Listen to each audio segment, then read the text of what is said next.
Unbelievable. And let's not forget the Washington Post and the New York Times.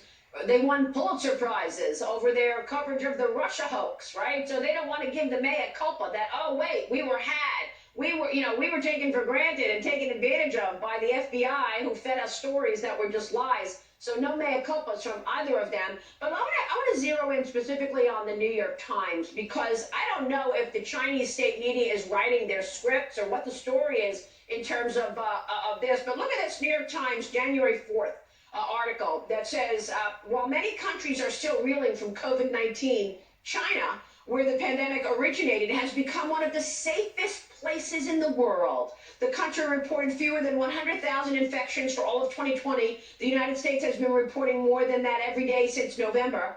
The article goes on, China resembles what normal was like in the pre-pandemic world. Restaurants are packed, hotels are full. The country will be the only major economy we have grown this year.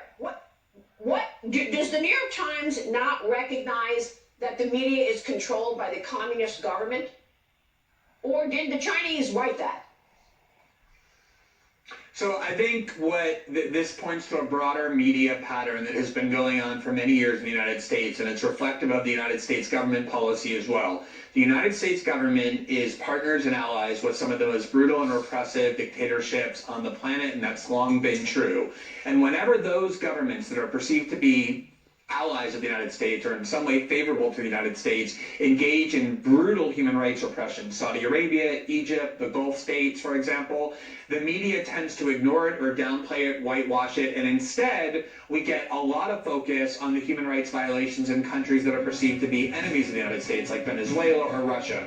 In the case of China, they're in bed with Wall Street. A lot of people perceive China in a positive way, and that's what's going on. Yeah.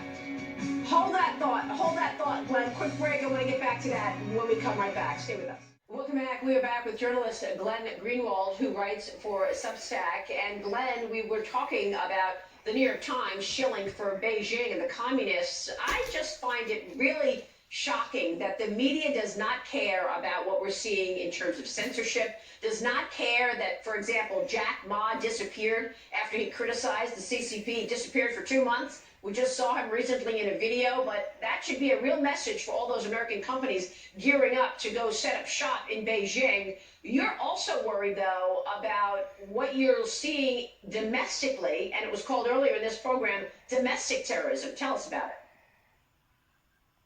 There's clearly a new war on terror that several key parts of both parties want to unite in order to launch domestically, led by people like Adam Schiff and Liz Cheney. That will be incredibly repressive. Fortunately, there's now opposition on the left, and I hope that House Republicans and Senate Republicans concerned about civil liberties will work with them to stop what will be an incredibly dangerous effort to replicate the war on terror, but this time aimed at U.S. citizens.